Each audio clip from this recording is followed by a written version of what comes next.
Buenas, hoy les venimos a exponer sobre el artículo que tiene como título Efectos del sulfato elevado en aguas eutróficas sobre la liberación interna del fosfato en condiciones óxidas a través de la interfaz sedimento-agua.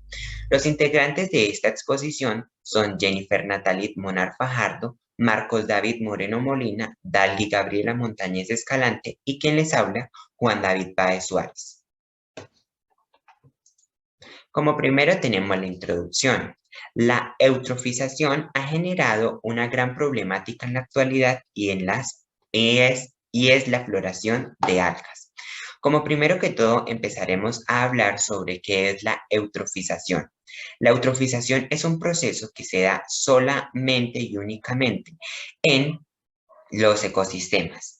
Es un fenómeno que produce múltiples efectos irreversibles en los ecosistemas que tiene como fin enriquecer de nutrientes como lo es el nitrógeno, como lo es el fósforo, pero solamente se da en ecosistemas acuáticos. Es decir, que a lo largo de toda esta exposición hablaremos solamente y únicamente de ecosistemas acuáticos. Volviendo al texto, ha generado una gran problemática en la actualidad y es la floración de algas. En la actualidad existen múltiples problemáticas, pero una de ellas es la floración de algas que es nociva para nosotros y pues obviamente también para los ecosistemas. Pero para poder reducir este proceso tenemos la suerte que el fósforo es un principal reductor de este proceso. Este proceso se ha visto reducido o se ha visto disminuido en una gran parte gracias al fósforo. Pero el fósforo tiene diferentes procesos, como lo es la liberación del fosfato, que es lenta, y también tiene diferentes condiciones, como lo es la temperatura, como lo es el pH y como lo es el redox. Un vivo o un claro ejemplo de este proceso es el hierro. El hierro es un elemento que tiene la capacidad de regular el movimiento del fósforo interno debido a que es un elemento que es sensible al redox. Y por otro lado también tenemos el sulfato, que juega un papel importante porque regula la liberación del fósforo y también nos muestra diferentes condiciones como lo es las condiciones anóxicas y óxicas. Anóxicas es que tienen muy poca proporción de oxígeno y, y óxicas que tienen una gran proporción de oxígeno. Bueno, las aguas que poseen un estado intermedio de sulfato son aquellas que tienen de 100 a 300 micrómetros de sulfato. El sulfato se ha venido incrementando gracias a las actividades de nosotros los seres humanos, y una de las actividades que incrementa ese proceso son las aguas residuales y tienen un estado intermedio, como lo dice nuestro texto, que es de 100 a 300 micrómetros. El sulfato, pero el sulfato en estado anóxico. El alto nivel del sulfato promueve que el fósforo esté en grandes cantidades en lagos de agua dulce en estado anóxico. Bueno, por otro lado, los lagos poco profundos son caracterizados por ser intervenidos por la perturbación hidrodinámica. Lo que hace esta perturbación hidrodinámica es que acelera la expansión del oxígeno desde la atmósfera y el anóxico está presente en las profundidades de estos lagos. El hierro 2 puede convertirse en hierro 3 y acá se generan nuevos sitios donde se pueden liberar el fósforo y se hace en las partes más profundas. Por otro lado, Hansel y Cole dicen que el sulfato, cuando está en bajas cantidades, puede seguir dominando reacciones. Cuando el sulfato está en condiciones en bajas cantidades, como lo es en 200 micrómetros, puede dominar reacciones de hierro 3. Y esto hace o tiene un fin en específico, y es que el fósforo pueda movilizar condiciones óxicas.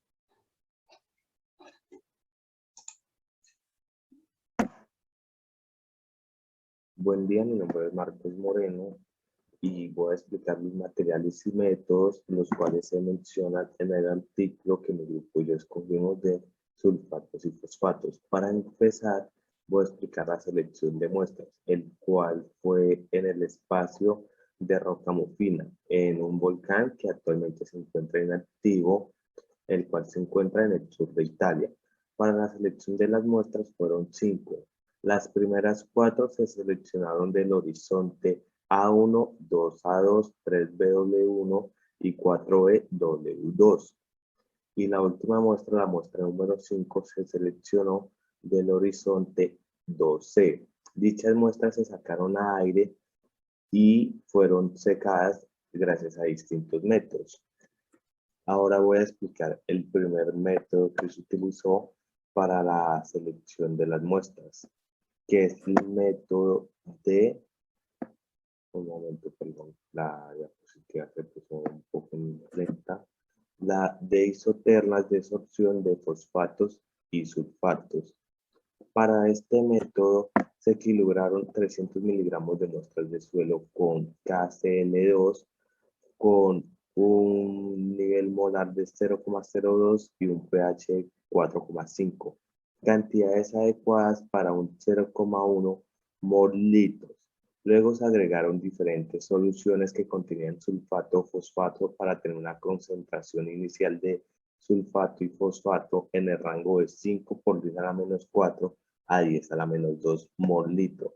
El pH de cada suspensión se mantuvo en el valor inicial agregando de 1 o, perdón, de 0,1 a 0,01 litro de HCl o NaOH.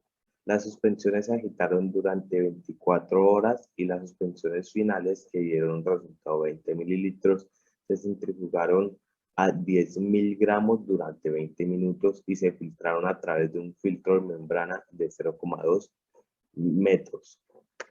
Ahora el siguiente método, sorción del fosfato en función del pH. Las cantidades adecuadas de sulfato son de 0,1 molar en este método utilizado específicamente, mol litro. Luego fueron añadidos 300 miligramos de cada muestra de suelo en matraces de reacción a 3 valores de pH diferentes, de 3 a 5, de 4 a 5 y de 5,5. El pH de cada una de las suspensiones se mantuvo en el valor inicial, agregándose de 0,1 a 0,01 mol litro de KCl o NaOH. Esto se hizo así para que los valores se mantuvieran y no se saltaran y no hubiera ningún peligro. Las suspensiones se agitaron durante 24 horas y las suspensiones finales fueron de 20 mililitros, que se centrifugaron a 10.000 gramos durante 20 minutos y filtrado a través de un filtro de membrana de 0,22 metros. Ahora la solución competitiva de sulfatos y fosfatos. Esta solución competitiva se dio añadiendo una mezcla que se llevó a cabo de sulfato en presencia de cantidades crecientes de fosfato para lograr relaciones molares iniciales de fosfato-sulfato que varían de 0 a 1,0. El pH de cada suspensión se mantuvo constante a pH de 4,5 durante 24 horas, agregando de 0,1 a 0,01 mol litro de HCl o NaOH. Las suspensiones finales fueron de 20 mililitros. Después de esto se centrifugaron a 10.000 gramos durante 20 minutos y se filtró a través de un filtro de membrana de 0,22 metros. Luego de esto se llevaron a cabo otros experimentos añadiendo diferentes cantidades adecuadas de sulfato o fosfato en presencia del mismo, que variaban de 0 a 2,0 en diferentes valores de pH, ya sea de 2,5, 3,5 o 4,5. Se llevaron a cabo después más experimentos con valores diferentes de pH, en este caso 4,5, y se midieron durante 24 horas con el fosfato con una relación molar inicial de fosfato-sulfato que varían de 0 a 2. Se determinaron el fosfato y el sulfato en sobrenadante. Luego está la cinética de absorción de sulfato en presencia de fosfato y malato. Se estudió también, además de esto, la cinética de absorción del sulfato a un pH de 4,5 solo y en presencia de fosfato o malato en Anderson de 5 a 300 miligramos de muestra de suelo en cantidades adecuadas de SaO4 a 150 mililitros mol gramos. Luego fueron añadidos en matraces de reacción con una relación molar inicial de SaO4-PO4 a malato de 2. Las suspensiones se agitaron de 0,08 a 168 horas. Las suspensiones finales fueron de 20 mililitros, se centrifugaron a 10 miligramos durante 20 minutos, se filtraron a través de un filtro de 0,22 de membrana. Y por último tenemos la cinética de absorción de sulfato en presencia de fosfato y malato.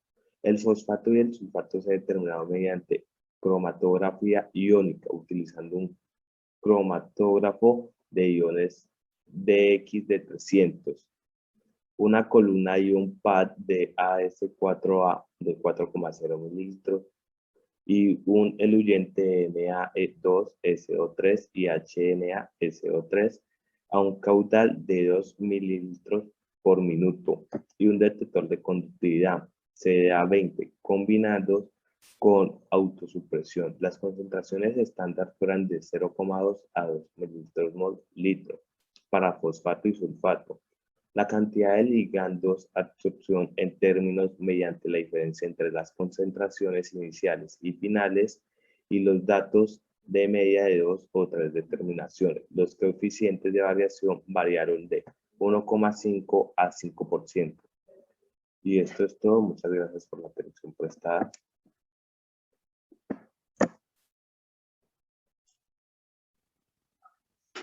Bueno, a mí me correspondió la parte de los resultados.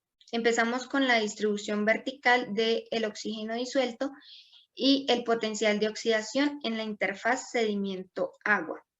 Bueno, en la parte A de la figura 1 nos muestra la variación del oxígeno disuelto y en la parte 2 la variación del potencial redox en el agua de fondo de los 3 grupos de tratamiento durante los 45 días de incubación.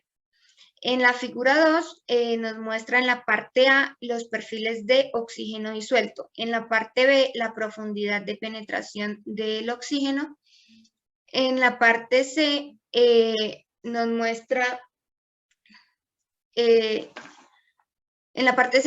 los perfiles de potencial redox. Bueno, acá por la adición del sulfato indujo un cambio aparente en los perfiles del oxígeno disuelto, incluyendo el nivel del oxígeno disuelto, como se ve en la parte A de la figura 1. Y la profundidad de penetración del oxígeno disuelto, como se ve en la parte A de la figura 2. Esto en el sedimento superficial. Las mayores concentraciones de oxígeno disuelto en el agua del fondo y en cada profundidad a lo largo de los perfiles verticales de agua-sedimento siempre se encontraron en el grupo A. Las concentraciones de oxígeno en el sedimento del grupo B también fueron más altas en las profundidades de menos 0,05 a menos 0,7 centímetros que las del grupo de control, como se ve en la figura 1 en la parte A. Además, las concentraciones de sulfato más altas condujeron a un aumento significativo de la profundidad vertical de penetración del oxígeno en el orden grupo A, grupo B y grupo control. Como se ve en la parte B de la figura 1 y en la parte C de la figura 2, el potencial redox mostró una tendencia similar a la del oxígeno disuelto. La adición del sulfato aumentó los valores del potencial redox, perdón, y en el agua del fondo y siguió el orden grupo A, grupo B y grupo control. Desde la interfaz sedimento-agua, la profundidad de menos 3 centímetros, los valores del potencial redox en la unidad del grupo A y grupo B fueron mayores a las del grupo de control. La siguiente es la distribución vertical de sulfato y azufre labil a DGT en los perfiles sedimento-agua. Bueno, en esta figura nos muestran los cambios en la concentración de sulfato con la profundidad en los perfiles sedimento-agua, en la parte A, y las distribuciones unidimensionales del azufre labil por DGT de los perfiles determinados por la DGT AGL en la parte B de los diferentes tratamientos con sulfato. La línea horizontal discontinua nos indica la interfaz sedimento-agua. Bueno, en esta las concentraciones de sulfato en el agua fueron de 2,394 más o menos 67 en el grupo A, de 1,658 más o menos 33 en el grupo B y 911 más o menos 55 en el grupo control, como se ve en la parte A de la figura. En todos los grupos, la concentración de sulfato en el agua de los poros disminuyó ligeramente con el aumento de la profundidad del sedimento. Además, las concentraciones del sulfato en el agua de los poros de cada profundidad siguió el orden grupo A, grupo B y grupo control, como se ve en la figura 3 en la parte A. Los perfiles del azufre labil mostraron una tendencia similar, aumentando con la profundidad de los 3 grupos. También se observa que las concentraciones de S labil en los sedimentos superficiales se encontraron en el grupo A, excepto en el día 20. Las concentraciones medias del azufre labil dentro de las profundidades desde la interfaz sedimento-agua hasta menos 3 centímetros en el grupo A fueron menores que las del grupo control y el grupo B, como se ve en la parte B de la figura. Sin embargo, pues esta tendencia se invirtió por debajo de menos 4 centímetros. El siguiente es la distribución vertical del PRS en los perfiles sedimento-agua. Bueno, en esta figura nos muestra los cambios de SRP o PRS, que es fósforo reactivo soluble, en los perfiles sedimento-agua de los 3 grupos de tratamiento durante el periodo de incubación de 45 días. La línea horizontal nos indica la interfaz sedimento-agua. Bueno, en esta, las concentraciones de fósforo reactivo soluble en el agua fueron más altas que en los grupos con mayor concentración de sulfato y los valores medios siguiendo el orden grupo A, grupo B y grupo control, como se ve en la figura. Bueno, después del día 30 de incubación de la concentración de fósforo reactivo soluble en el agua de los poros de los grupos de adición, el sulfato del grupo A y grupo B era mayor que la del grupo de control. En el día 45 de incubación, las concentraciones medias del fósforo reactivo soluble en el agua de los poros desde la interfaz sedimento-agua a menos 8 centímetros en el grupo A y en el grupo B eran de 52,3% y un 48,6% mayores que en el grupo de control. Sin embargo, por debajo de los menos 8 centímetros no se observó ninguna diferencia evidente en las concentraciones del fósforo reactivo soluble durante estos 45 días de incubación entre los tres grupos. El siguiente es la distribución vertical de el hierro y el fósforo lábiles en el perfil sedimento-agua. Bueno, en esta figura nos muestra los efectos de la adición de sulfato en la distribución vertical unidimensional de DGT lábil y el fósforo y DGT lábiles hierro en los perfiles de agua sedimentos.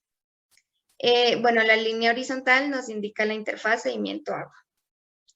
Bueno, en esta, las concentraciones de hierro y fósforo lábiles desde el agua hasta los sedimentos superficiales se mantuvieron en valores bajos y aumentaron hasta 10 centímetros, menos 10 centímetros de profundidad en el sedimento, no hubo una diferencia significativa para el hierro y para el fósforo lábiles entre los diferentes tiempos de muestreo. Por debajo de menos 1 centímetro, las concentraciones de hierro lábil varió entre 0,24 a 2,71 miligramos litro en el grupo A, de 0,13 a 2,82 miligramos litros en el grupo B y de 0,10 a 3,21 miligramos litro en el grupo de control.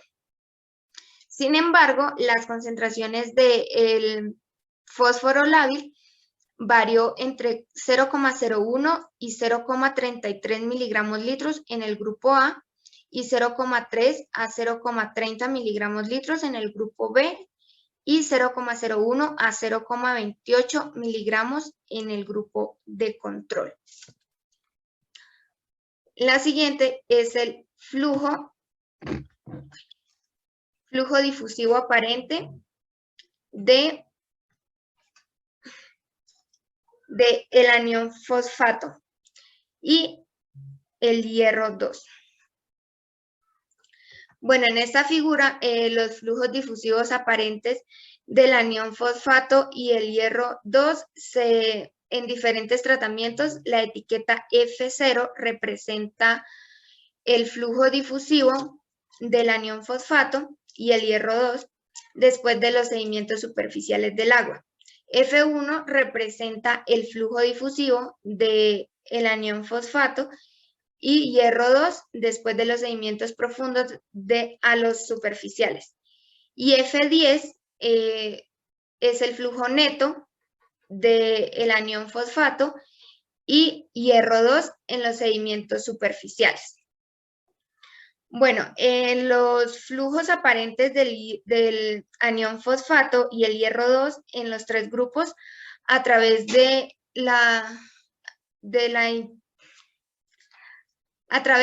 el SWI fueron todos los positivos y varió entre 0,06 y 1,41 y 5,32. El flujo medio del anión fosfato de la capa superficial del sedimento de agua, que es F0, mostró una tendencia creciente con el aumento del sulfato en el agua superficial, mientras que se observó una tendencia opuesta en el hierro 2. Bueno, los valores medios de los flujos indicados se calcularon según la ecuación, donde F es el flujo medio durante los 45 días de incubación, FI es el flujo en el día del muestreo y TI es el intervalo de tiempo entre el día del muestreo y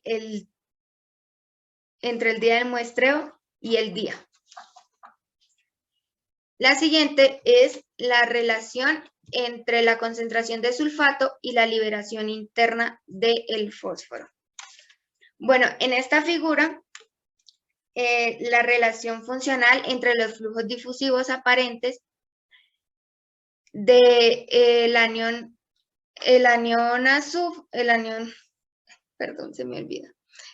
fósforo y el hierro 2 y en el agua suprayacente dentro del rango de concentración de 0 a 3,000 micrómetros, 3.000 micrómetros, la etiqueta F0 representa el flujo difusivo del anión azufre y el hierro 2 desde el sedimento al agua suprayacente, y F1 representa el flujo difusivo desde los sedimentos profundos a los superficiales. Bueno, cuando las concentraciones de sulfato eran inferiores a 646 micrómetros, como se ve en la parte 1, el flujo del fósforo lábil a través de la interfaz sedimento-agua fue negativo. Cuando la concentración aumentó de 646 a 2.375 micrómetros, como se ve en la parte 2, la diferencia de F1 y F0 del fósforo lábil se redujo gradualmente a 0.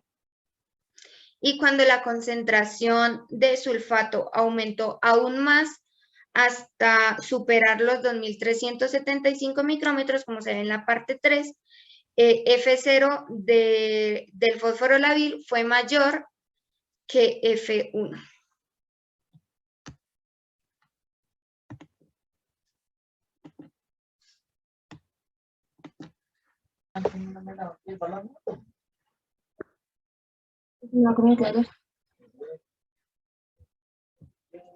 A continuación hablaremos sobre la discusión de los resultados en los distintos métodos que se realizaron. Tenemos el método de los efectos de la elevación del sulfato sobre la liberación interna del fósforo.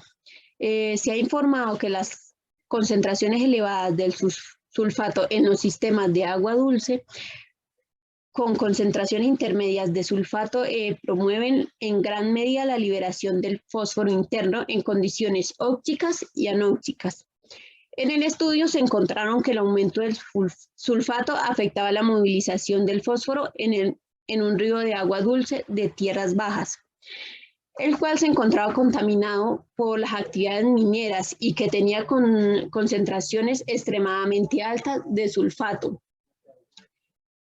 También se encontró que el sulfato con modestas concentraciones, que estaban aproximadamente entre 970 y 2600, promovió la liberación del fósforo en condiciones ópticas. Y pudimos llegar a la conclusión de que estas concentraciones en el agua fueron aproximadamente del 52.3% y el 48.6% mayores en el grupo A y en el grupo B, y se observó una mayor concentración del SRP en el agua suprayacente, con un aumento en el sulfato al final del experimento. Esto nos indica que el fósforo liberado en la superficie óptica del sedimento que se originó principalmente a partir de sedimentos más profundos. Y dichos resultados nos demostraron que las condiciones redox también influyen en los mecanismos de liberación del fósforo interno. Los mecanismos de liberación del fósforo interno promovido por el sulfato. Allí encontramos concentraciones más altas de sulfato, por debajo de 3 centímetros, observando en el grupo A. Y podemos atribuir principalmente que este aumento de sulfato en el agua suprayacente se debió a una mayor penetración de sulfato y reducción en el sedimento profundo. Además de que los flujos del fósforo desde los sedimentos profundos a los superficiales aumentaron junto con el aumento de sulfato en la columna de agua. También podemos decir que esta fuente de sulfuro se controla mediante la reducción del sulfato, que en los sedimentos de agua dulce está regulado por muchos factores, entre ellos el oxígeno y la materia orgánica, además de las concentraciones de sulfato que hemos venido hablando anteriormente. Para ello se nos ha informado que la tasa de reducción del sulfato está limitada por difusión y que esta depende de la concentración inicial del sulfato. En nuestro estudio lo que tenemos es que las concentraciones de sulfato en el agua suprayacente nos conducen a una mayor concentración de sulfato en el agua de los poros, ya que puede haber explicado la actividad mejorada de la reducción de sulfato en las capas anóxicas más profundas del sedimento. También tenemos el efecto de la concentración de sulfato sobre la liberación interna del fósforo. Allí encontramos que el aumento del sulfato podría promover la liberación interna del fósforo en aguas eutróficas y que éstas tenían el potencial de cambiar sedimentos entre la fuente del fósforo y el sumidero, para lo cual se consideraban factores distintos a la concentración de sulfato y era importante cuantificar los efectos de la concentración del sulfato en la liberación interna del fósforo en dichas condiciones óxicas de cualquier sistema agua dulce, y que cuando estas concentraciones eran menores a 646 micrómetros, el aumento de 100 daría como resultado un 0.128 miligramos en aumento de flujo del fósforo del sedimento del agua.